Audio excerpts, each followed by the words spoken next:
before the 7th of October, Israel was employing what I called in some of my articles a policy of incremental genocide in the Gaza Strip.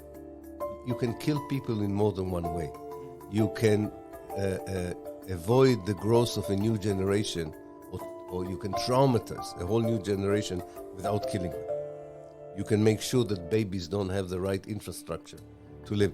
It doesn't all have to be in massive killing by bombarding from the air. So, yes, first and foremost, pushing people to the south, which already happened. 1.1 million have already been pushed to the south. It's already an ethnic cleansing. But within the context of which Israel uses its military force against the civilians, hospital, mosques, schools, community centers, even bombing the area that it claims, like Zahara, that it claims is part of the security, is a secure space, is more than just ethnic cleansing. It's ethnic cleansing with incremental genocide. تحياتي للجميع في كمان حلقة من بودكاست الميدان. أنا عابد أبو شحادة عبر موقع عرب 48. بس زي دائما قبل ما نبلش ما تنسوش تتابعونا عبر جميع تطبيقات البودكاست، سبوتيفاي، أبل، جوجل، أنغامي، بتلاقونا هناك. إحنا مكملين بسلسلة الحلقات بالإنجليزي، تغطية الأحداث كمان في الداخل وكمان في فلسطين التاريخية. واليوم رح تكون معي حلقة مع بروفيسور إيلان بابي. As I mentioned in Arabic, this is another episode in English covering the war, and today I'm honored to have Professor Ilan Pappé. On a personal level, your book, The Ethnic Cleansing of Palestine, I read it when I was 18, and it meant a lot. Thank you very much for your kind words. Thank you. Very happy to be with you here once again. Thank you for your time. For those who don't know, Professor Ilan Pappé is the director of the European Center of the Palestinian Study at the University of Exeter. Published more than 20 books. We can say also hundreds of papers. Yes. And the most significant one, I think we would all agree, which also shifted something in the academia in general, as a historian, was the ethnic cleansing of Palestine. Now, I want us to record an episode over recent events, the war on Gaza, but I want us to do this through the lens of your book, The Ethnic Cleansing of Palestine. Okay. And since the events of the October 7th and the beginning of the war in Gaza, we have seen more and more Israeli politicians, journalists, publicists, and other public figures use loaded or controversial terminology, from classifying Hamas as ISIS and Nazis to describing them as human animals. But what stood out was the use of the word Nakba and cleansing. In Hebrew, letahir Gaza, to cleanse Gaza. And from a historian point of view, and someone who studied the Palestinian Nakba, what do you see is happening, especially from the events of October 7th in Gaza? Yes, I think it's, people talk about the events in Gaza as a new Nakba. I think it is another chapter in the ongoing Nakba, or as they say in Arabic, al-Nakba al-Mustamirra. And this goes back first and foremost to the nature of the Zionist movement and the kind of state it created in 1948. I think most of the researchers now rightly refer to the Zionist movement as a settler colonial movement. And settler colonial movements are motivated by what the late great scholar of settler colonialism, Patrick Wolfe, called the logic of the elimination of the native. Elimination doesn't always mean genocide. It could be also ethnic cleansing. It could be also siege and enclaving. But what is important, that the basic motive and objective of any settler colonial movement is to take as much of the natives' land without the natives themselves. Now, this was the objective of the Zionist movement from its very inception. And since its inception, it was always looking for historical opportunities and pretexts to implement this vision of a de-Arabized Palestine, or at least to de-Arabize as much of Palestine as possible. Now, it's obvious that until 1948, the Zionist movement did not have the means, did not have the capacity to massively ethnically cleanse the Palestinians from Palestine. But once the opportunity occurred and the decision of Britain to leave Palestine opened such an opportunity, we know what happened. And this was the ethnic cleansing of 1948, when half of the Palestinian population was expelled, half of their villages destroyed, most of their towns were demolished, but it was an incomplete ethnic cleansing. Now, it was also incomplete in the sense of a takeover of historical Palestine. Israel only took over 78% of historical Palestine. And the territorial appetite for taking more was always there. So then came the next opportunity, which was 1967, in which Israel was able to take over the whole of historical Palestine. But with the whole of historical Palestine came more Palestinians. By the way, in brackets, this is why the great architect of the ethnic cleansing of 1948, David Ben-Gurion, objected to the occupation of the West Bank. He said, I orchestrated the expulsion of almost 1 million Palestinians, and now you are incorporating the same people that I actually expelled. Most of them were, refugees in the West Bank and the Gaza Strip. In any case, he was out of politics in 1963, so he's not relevant anymore. After 1967, Israel did not have the same opportunity as 1948 for massive ethnic cleansing or expulsion. Again, to have the whole territory with as few Palestinians as possible. So it resorted to other means. For example, it started to close Palestinian areas in order not to calculate them demographically. The worst kind of translation of this idea came in Oslo, unfortunately, that everybody bought as a peace process, but it was not a peace process. This was exactly the demographic solution Israel thought would work. Namely, you have Palestinian areas, A and B, which Israel doesn't have to consider demographically because they are not voting and are not electing. And the rest, Israel controls directly. So it can somehow manage this balance between taking the whole of Palestine and incorporating more Palestinians. It became even more convenient in 1994 when they started to separate the Gaza Strip from the West Bank. And in 2006, and that's where people never understood why Ariel Sharon and the government after him, Ehud Olmert, were so keen on withdrawing the Jewish settlers from the Gaza Strip.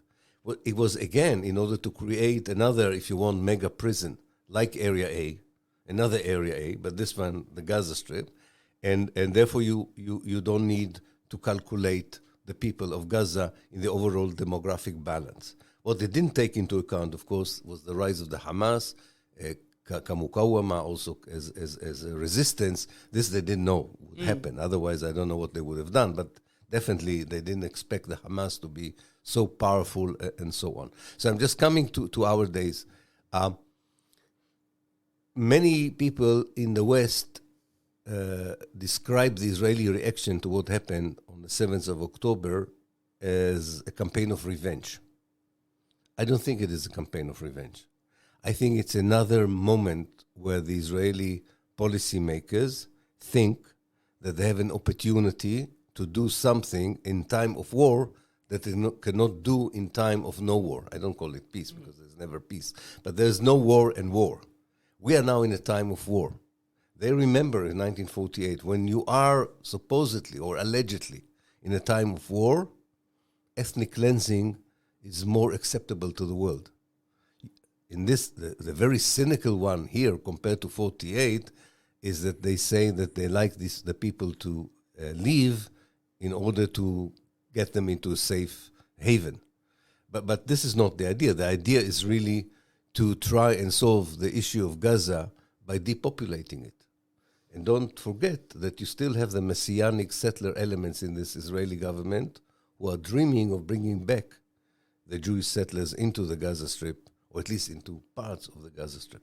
So I think what we have here is nothing new, not in the terms of the desire to continue the ethnic cleansing of 1948, and not in the way that Israel uses a war as a pretext to implement in a more drastic and dramatic way its wish to have as much of Palestine as possible with as few Palestinians as possible. So just to put things into perspective, a couple of weeks ago, news agency Sikha Mekomit and 972 magazine have published an official paper by the Ministry of Intelligence describing what are the options as a policy for Gaza. And the third option was stated clearly to push the population from Gaza to Sinai. This on the one hand. On the other hand, you mentioned the settlers in the West Bank.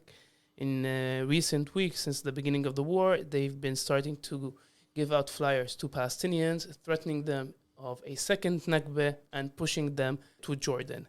How serious do you think this is in the current escalation? And do you think this is a new opportunity for policymakers to draw new geopolitical lines in this region? I think first of all, I think it's very serious. I think let's start with the plan for Gaza.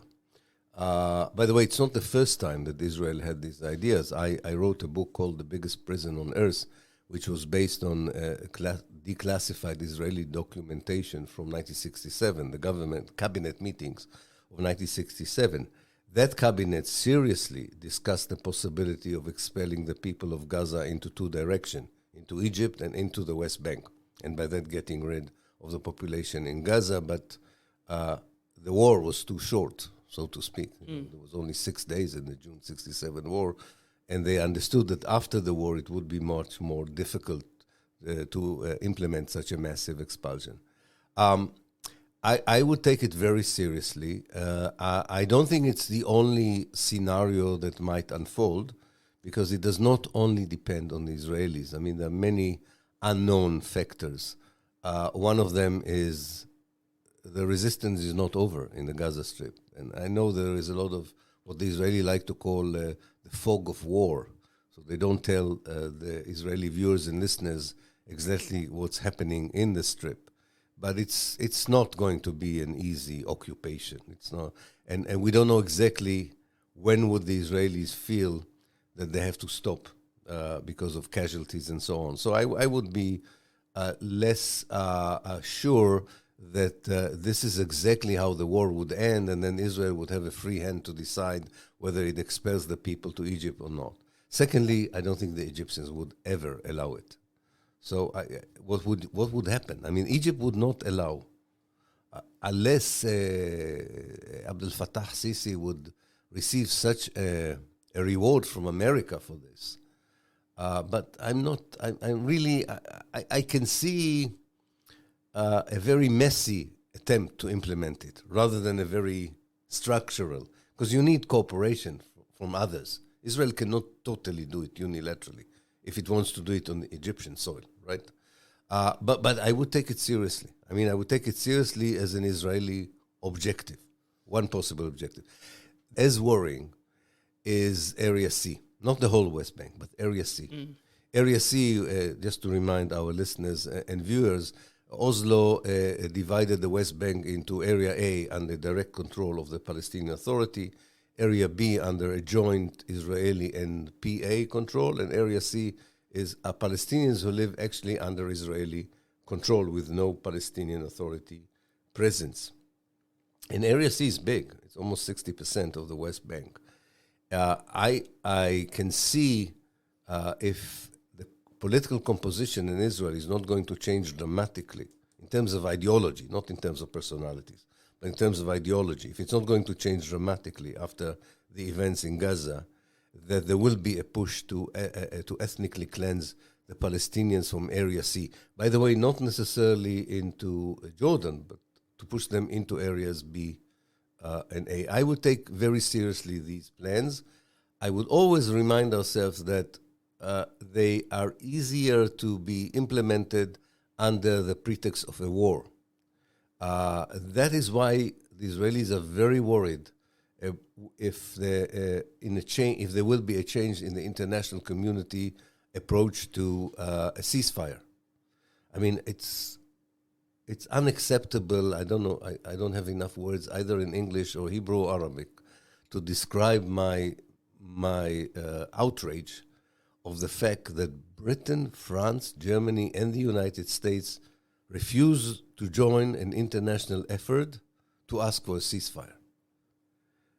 It's very clear that the Israelis don't want the ceasefire, not only in order to defeat the Hamas, but in order to be able to create new facts on the ground. And I'm sure the policymakers in the West know it. And then they would say, oh, we didn't know it happened and it's too late, which is always the story of historical Palestine. So yes, just to sum up, I would take it seriously. I'm not a fatalist. I'm not a determinist person. I think there's a lot all of us can do to try and stop it, but we definitely should take it seriously as an Israeli objective, both for Gaza and for Area C of the West Bank. I just want to add a few numbers to what you just elaborated on.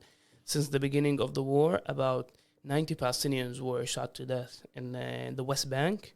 I think it's much more, but now it's more than 100 by now. And these are numbers much higher than the fatal month of the Second Intifada. Exactly.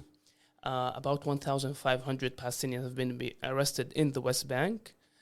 And today we're recording on Wednesday. On Monday and Tuesday, Israel has dropped about 6 tons of explosives on Jabalia refugee camp north of Gaza. Exactly. But today it's 2023. Egypt of today and Jordan of today are not the Egypt and Jordan of 1967, nor are they the Egypt and Jordan of 1948. Egypt has mobilized its forces also to Sinai and threatened that moving Palestinians into the West Bank, for them, it's a national security threat.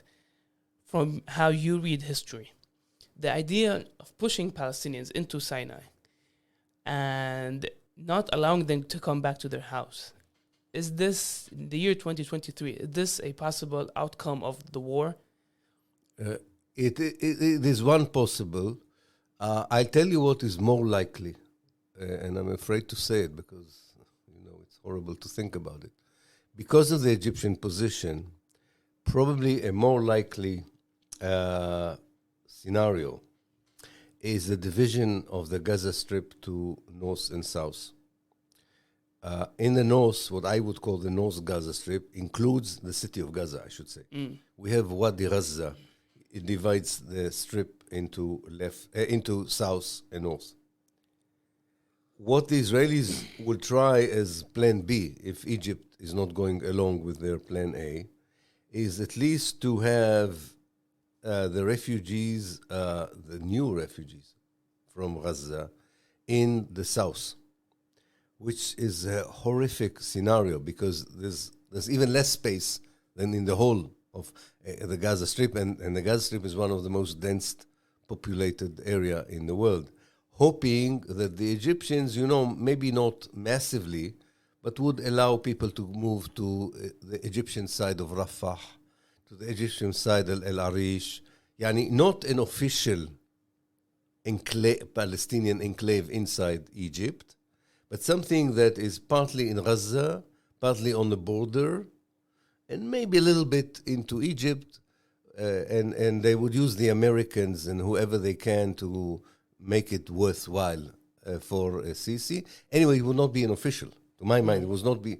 So Abdel Fattah Sisi would not have to say, we agreed to create a refugee camp in Sinai. He would say, no, we didn't, but we know how the Middle East works. In reality, this is a possibility. It's not the only one. By the way, again, I'm saying it's not the only one, but to say that it's impossible, I wouldn't say. Both options, whether it's in Sinai or pushing Palestinians in Gaza to the southern parts of Gaza, would it be classified as ethnic cleansing? Even more so. It would, and I think, maybe I'll preface it with one sentence that I keep saying in my interviews since this whole event began. As terrible as this event is, it's not a game changer. It's not a game changer. Maybe we'll talk a little bit later about the liberal Zionists who hoped it would be a game changer, make it easier for them to be Zionists. But we'll put it aside. It's not a game changer. As horrific and terrible as it is, it's not a game changer. What do I mean by this? Before the 7th of October, Israel was employing what I called in some of my articles a policy of incremental genocide in the Gaza Strip. You can kill people in more than one way. You can avoid the growth of a new generation, or you can traumatize a whole new generation without killing them. You can make sure that babies don't have the right infrastructure to live. It doesn't all have to be in massive killing by bombarding from the air. So, yes, first and foremost, pushing people to the south, which already happened. 1.1 million have already been pushed to the south, is already an ethnic cleansing. But within the context of which Israel uses its military force against the civilians, hospital, mosques, schools, community centers, even bombing the area that it claims, like Zahara, that it claims is part of the security, is a secure space, is more than just ethnic cleansing. It's ethnic cleansing with incremental genocide that goes on. I don't know, I'm sure you know the situation in the hospitals. And if you think, for example, on the babies who are in incubators, that Israel says, oh, you can take them to the south. You cannot take babies in incubators to the south. You cannot. You have to keep treating them in the hospitals. You cannot move people who are badly wounded to the south. So the Israelis treat it as a collateral damage. Okay, those who cannot move will be killed by our bombardments. This is all dehumanization that I think international law very clearly would define, as I say, not just as ethnic cleansing, but also as genocide.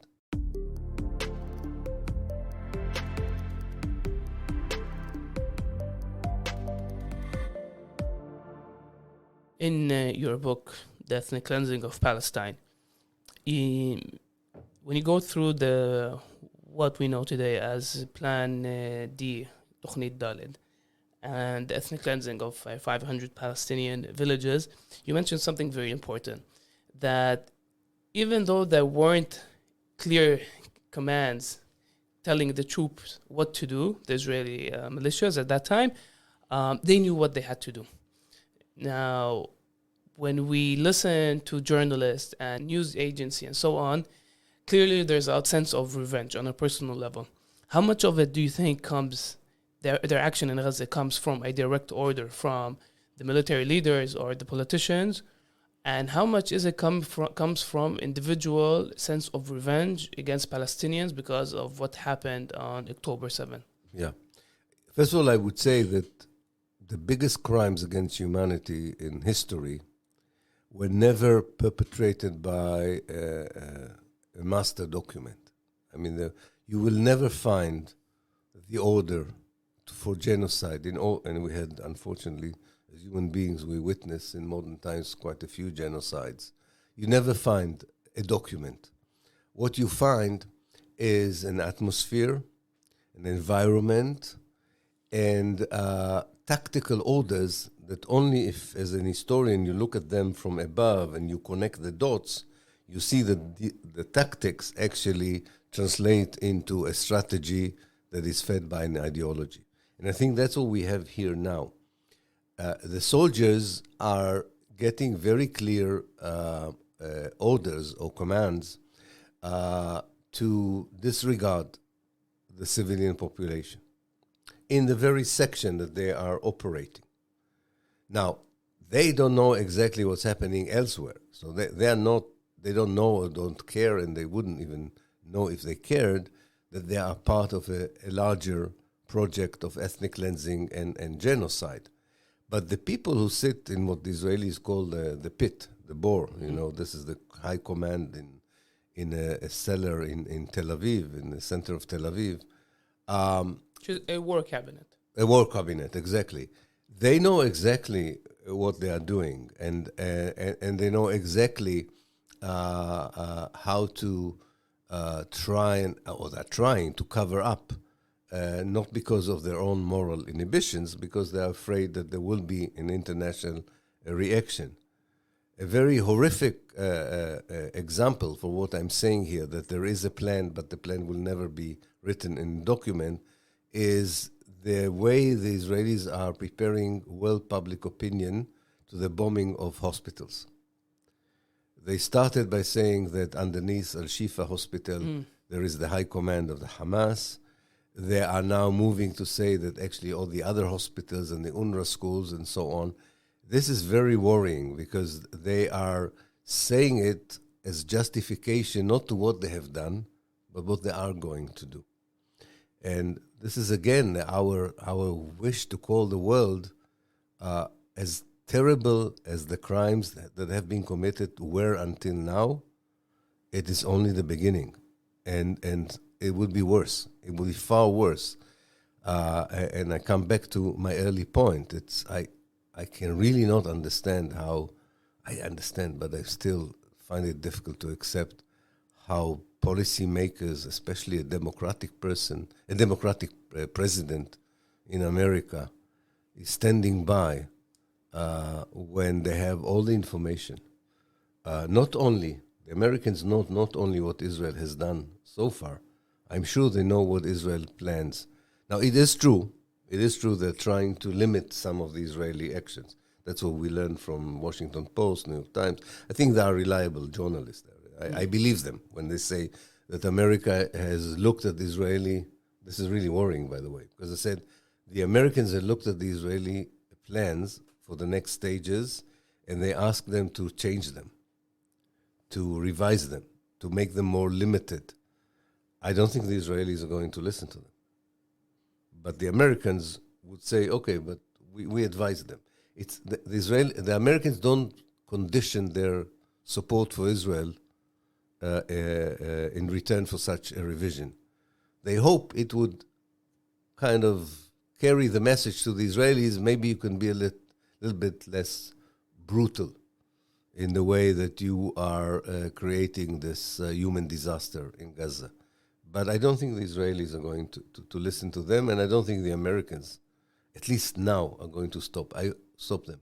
I just came from the United States. I must tell you that I don't know how people understand it here, but the American public opinion is appalled by the American position.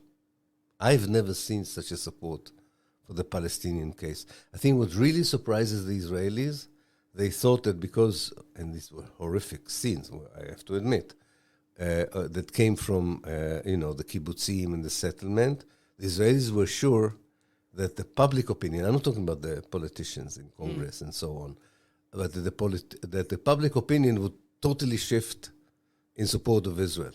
It didn't happen. It didn't happen. People are not stupid. They're not losing the context of why things happened. And Americans know their own history. They know that people like African slaves, like Native Americans, sometimes when they reacted in a very cruel way, but it never invalidated the moral right of the African slaves to rebel or the Native Americans to try and resist the genocide of their people. As a historian, I want to hear your thoughts on the terminology that is being used by the Israelis describing Hamas as ISIS or ISIL or Nazis. How do you see it? How do you understand it? And is it really effective, or is it only effective for Israelis themselves? First of all, I want to say there's nothing new about the Nazification of the Palestinians. I'll come back to ISIS in a moment. If you remember, Menachem Begin described Yasser Arafat in the bunker in Beirut as Hitler in the bunker.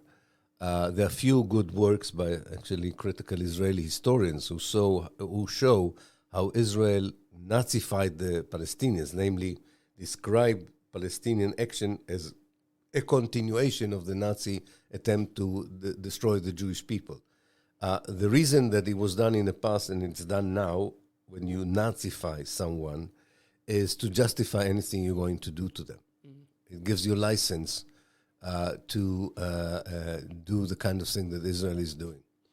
The comparison to ISIS is directed not so much to the Israeli public, it's directed more to Europe in order to, again, decontextualize the Palestinian action. Instead of having an analysis They're worried if there will be an analysis like the one that was suggested by the Secretary General of the United Nations. They would say, yes, we condemn what the Hamas did in the kibbutzim and the settlement or in the development towns, but don't forget, as he said, we don't forget the context of 56 years of occupation, right? They don't want this kind of analysis. They don't want this kind of narrative to dominate the conversation in the West. So ISIS, in the eyes of the West, has no context. It is just a fanatic, cruel, inhuman ideology that blindly killed everyone, including Muslims. If this is such a false comparison, such a decontextualized, dehistoricized comparison, but it's meant, again, as I say, I think the Nazification is meant more for the domestic Israeli public, and the ISIS is meant for the outside.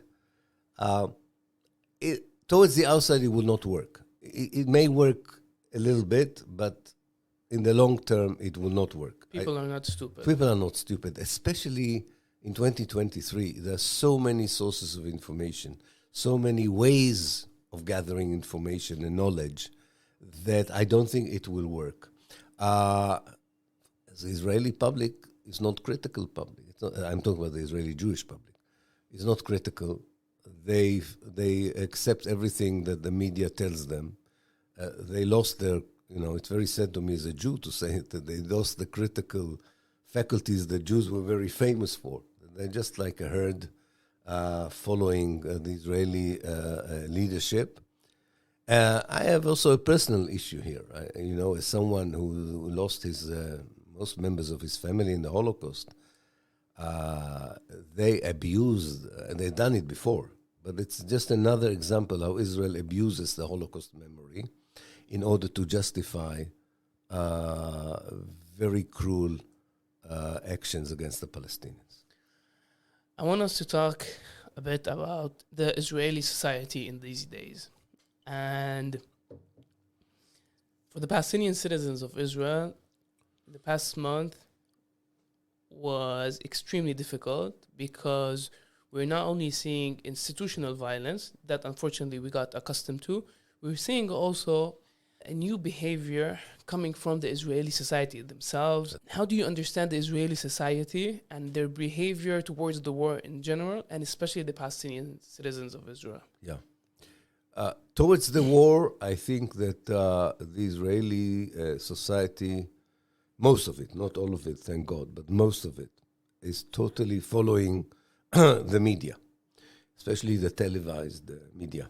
That televised media is mainly based on this new image of not only the Hamas, but the Palestinians as a whole, as Nazis, as enemies that you cannot negotiate with, you cannot talk with.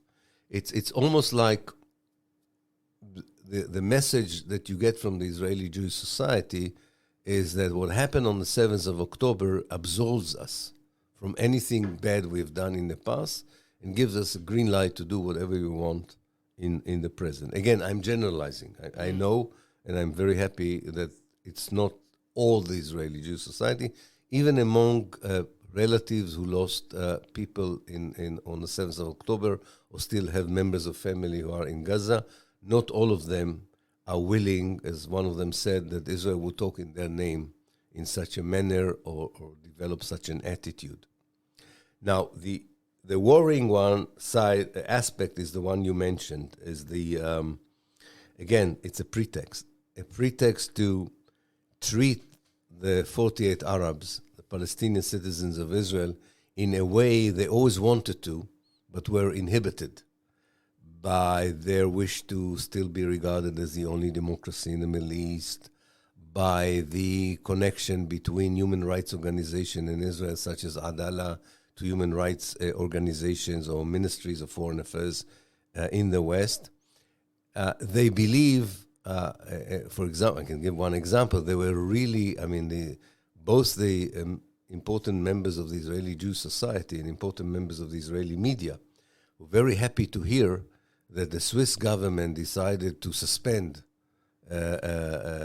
funding to NGOs like Adallah, and not only Adallah, I'm just mentioning Adallah because it's important. And that, I'm not sure that the Swiss understand what they did. The message was there is now a Palestinian society with no protection. They have no legal protection. They have no police protection. And we can add our own input to changing also Israel from within. This is a very worrying time for the Palestinian citizens in Israel. It's not that the Jewish racism towards them was not there before. As I say, this is not a game changer in that respect. It's just as long as the war continues, I'm afraid to say that I expect more of what you describe to happen. Again, the war will not be forever. And when the war will end, I think some of these horrific attitudes from below by the society or the policies from above will be reverted. I think so. I don't think it will. I don't think it's a long-term phenomenon, but it just shows you that what I claimed and many other historians claimed, every war that Israel is staging, and most of the Israeli wars, in fact, all of them, were wars that Israel started, contrary to the Israeli propaganda that they always had no choice wars. They started all the wars, from 48 to 60, 56, 67. Maybe 73 is the only one that they really did not start. But they started 82 for sure, and now this war. All these wars are means and pretext to fulfill what we started our conversation with. This insoluble issue for a movement which ironically doesn't only want to make Palestine Jewish, it wants to make Palestine a democratic Jewish state. But it's not Jewish and it's not democratic because of the Palestinian presence in it. And they have no plan B for that. But this makes what your claim over ethnic cleansing so important for a Zionist project. In order to be Jewish and in order to be democratic at the same time, you have to ethnically cleanse Palestinians so they won't be an equal player in a democratic state. In one of your interviews, you mentioned that you're not only an academic observer, you're also an activist. And being an activist, you have to be optimistic over the future, and you're also claiming to be an agent of change. What would you think would happen the day after the war ends? And do you think, is there, like from a historical perspective and from events that happen throughout history, do you think after these events, traumatic as they are, people tend to change their behaviors and try to think of or imagine new realities to what they did and what they went through in the past during the war and the past decades? I think I would divide my answer to short-term and long-term. In the short term, I think some of the important processes that took place before the 7th of October and froze because of the war would be reignited. I'll give you an example for what I think is the most important process. And that helps me to try and envision what would happen after the war. If you remember, until the 6th of October, we thought that the month of October would be crucial in the history of Israel because of a struggle between the judicial system and the political system. We have forgotten about it but we were witnessing weekly demonstrations of almost 500,000 secular Israeli Jews fighting against a government that is led by the settlers and wanting to turn Israel not only into an apartheid state, which it already is, but also into a theocratic, messianic, fundamentalist, theocratic state. And against that, they fought. This was almost an internal Jewish thing because the occupation was not mentioned, the Palestinian issue was not part of it. It was like a fight between one version of apartheid Israel which is more secular and more westernized, against a more traditional, theocratic, Iran-like version of Israeli apartheid. But this is not going out of the window because of the war. I mean, the war created this false unity in Israeli society as if, okay, we don't have these problems anymore. You already can see it's coming back, and it will come back. Why do I mention it? Because I think this was a very important process that shows you that the Israeli Jewish society is imploding from within, regardless of the Palestinians. Even without the Palestinian dimension, the idea that you can create a state on the base, or you can redefine a religion as a nationality, is not working. You can create, and Israel created, as Azmi Bishara rightly says, it did create an ethno-national identity. But the fact that they created it did not solve the problem of the identity. And I think what happened that in the settlements, a very difficult version of ethno-national identity has developed. This will weaken the Israeli society from within. In fact, it is a danger for them that it can disintegrate. That's why you hear, and I understand why, all these mu'amarat, all these conspiracy, because it came in such a convenient moment to Benjamin Netanyahu, and then you start asking yourself, is the Israeli army that useless that it took its 8 hours to get for a drive of 1 hour from, Israel is not the United States. To shift forces, you don't need 5 days, or you don't need even 5 hours. I'm not saying, I don't know, I'm not a Mu'ammara person, I'm not a conspiracy person, but you understand where it comes from, because it came in a moment where Israel was about to disintegrate, not militarily or economically, but socially. There was a disintegration of the society. They lost the common solidarity, the common basis. This will return. So the day after is not just about what we talked a lot, which is the most important one, undoubtedly. What would Israel do in the Gaza Strip? What Israel would do in the West Bank? The day after is also what will happen inside Israel. The day after is also, it's an unknown for us, the relationship between Israel and Hezbollah. We don't know exactly how it will develop. One can only imagine what would have happened if Hezbollah would have joined Hamas at the same moment. Or it even still might. Still might, but it's a different scenario when the Israeli army is, in full force on the northern border. It would have been different, because most of the Israeli army was in the West Bank. We have to remember that. They sent 1,000 soldiers to the Jenin refugee camp to catch 3 people. And a couple of brigades just to protect one sukkah. And one sukkah, exactly. So there was a real issue there. So the day after is, on the one hand, a continued Israeli effort to change the demographic reality, I call it, of Palestine, hoping that the war will be long enough to do it under the cover of war. The more we will be in a situation that at least the region and the international community will define as the end of hostilities. As terrible as may anything unfold after that, the less Israel would be able to do drastic changes to the reality.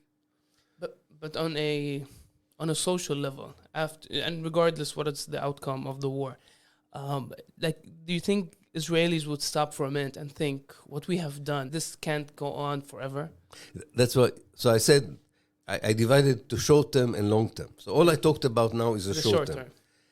In the long term, first of all, I have to hope as a human being, and also as an Israeli Jew, I would hope that the most important lesson from what happened in the morning of the 7th of October, and I understand it could not be the lesson that is being learned immediately, is the limitation of the power of force. The limitation of even the strongest army in the Middle East to force its will on millions of people and treat them in inhuman way and not letting them decide the future. You hope that in the long run, and I believe it will happen, in the long run, more Israelis than now, Israeli Jews we are talking about, more Israeli Jews than before would understand that there is a fundamental issue here which you cannot solve by tanks, by F-16s, American warships, or whatever military capacity you have. This is a long-term process. Now, by the way, part of the long-term process of this, and you can already see it, are Israelis who have the means or the European passport are leaving Israel. The numbers are very high. One of the reasons they're leaving, I think they already digested that and are afraid, which I can understand. They're afraid of living in a post-Israel Palestine, if you want. I would love to live in a post-Israel Palestine, but as you know, I'm not a very good representative of the Israeli Jewish community. By the way, there were quite good, nice people who were part of the white community in South Africa that decided to leave South Africa because they were afraid of living in a post-apartheid South Africa. That's okay. That doesn't deter us from dreaming and working for a decolonized Palestine and a free Palestine, that's for sure. But I think some of them would probably understand that there is another way. I mean, what is so interesting in the basic commentary you hear on the Israeli radio and television is that now everybody in the Israeli society is awake that there is no other way. Namely, other way for what? To occupy Gaza again, to occupy area A and B again, ethnic cleansing, and so on. You cannot hear anyone. They don't allow anyone. And I'm sure there are some who would say, no, wait a minute. There is another way. Even on the issue of the people who were taken by the Hamas to Gaza, they are giving the Israeli public this idea that the only option is a military occupation of Gaza in order to release the people, which is, again, is a false assumption. Of course, there is another way to get everyone who was taken, including, by the way, the soldiers, to get them back home. Of course, there is another way. There's always another way. But they don't want it. So I hope that in the long term, this cynical, sinister way Israel treated the kibbutzim in the south that were attacked, the people who were taken to Gaza, the Palestinians inside Israel. Maybe some people would have some compassion towards what Israel, or if not Israel, the army, at least Israel, the settlers, is doing to the Palestinians in the West Bank. You hope that there's, you and I know the Israeli Jewish society, and I was talking to a multaka yesterday in Arabic, to Palestinians from Germany mainly, who don't know the Israelis apart from being settlers and occupiers. And they asked me about the 48 Arabs. And I said, I think the 48 Arabs have a more complicated view of the Israelis because they lived with them for 75 years. And sometimes, and it happens, that on individual basis, you don't only meet the ugly face of the Jewish society. You can work with people, you can be in the same university. So I said it's a more complicated relationship from the one Palestinians in Gaza or Palestinians in the West Bank, or definitely Palestinian refugees, have with Israel. But in order to make that experience to something positive that will enable joint life together, the Israeli Jews have to see it as an asset. But what we see now is the right wing in Israel trying to identify the Arab Somali 40, the 48 Arabs, with Hamas and their image of Hamas. And this comes back to a very old problem that the West is not willing to talk about. And this is racism in Israel. Professor Ilan Pappé, from all what you said, I must disagree on one thing. Okay. You said that you're not a good representative of the Jewish community. I disagree, and I'll tell you why. Because at the end of the day, I think we have the moral obligation to at least imagine a shared future. Because we should humanize both communities. These are elders, these are babies, these are normal men and women who just want to live their lives, and we're not always ideological. And we should always remember that we should think and imagine of a future without, and I'm saying this at the brinks of World War III, if this keeps on keeps on escalating. And this notion that you can't solve everything with power. Power has its own limitation, and you lose yourself to using all this power. And one of the things you've mentioned the West, and I think it is astonishing that neither from the right or the West, in Europe or in the States, no one is talking about a shared future. Yeah. Like both sides are criticizing the other side, which I understand their ideological perspective, but you don't hear, for example, people accepting your personal initiative with the Awad Abdel Fattah, the one-state solution, or a solution of state for all its citizens, or imagining this like a way of building a state that sees everyone is equal. And you would expect it, especially after what happened in the apartheid South Africa. And this is also a disappointment from the West, that you should humanize, and you should also work for a better future together. And I think this is the only way to move forward with less military intervention as possible. I totally agree with you, and I think that and I talked with our Abdel Fattah and other friends in our initiative. This is the time also to talk about the shared future. When you talk about a shared future, you don't lose your moral compass.